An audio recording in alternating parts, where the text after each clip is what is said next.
Lutem kërkoj ndihmën tuaj. Elena Tati më kërkoi lek 5 milion, por unë nuk i kisha dhe ajo më tha mua që të drejtohesha në bank të futesha kreditore për të.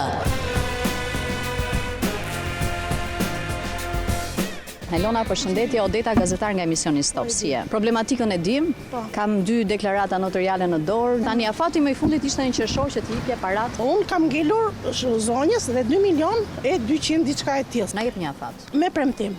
2 muaj mund të më leni kohë që t'ja jap direkt në lekët zonjës? 7 janar, sa atëherë fillon dhe administrata gjitha, ti do t'i japësh 1 milion lek. Në 7 shkurt do t'i bëjmë 2 milionën e 2. E diskutuam. Përshëndes. Gjithë mirat.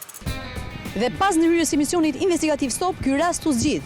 Pasi qytetarja Elona Tati na premtoi që do t'i jepte këstet në janar dhe në shkurt, ajo i dha në fakt jashtë parashikimeve në kohë rekord më 17 dhjetor.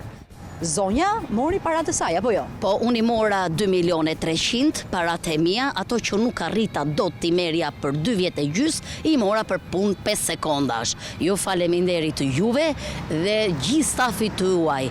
Patrit marsi edhe punë sa më shumë. Gjithë të mirat ju uroj. Sajmir Legenti, ky rast u zgjidh.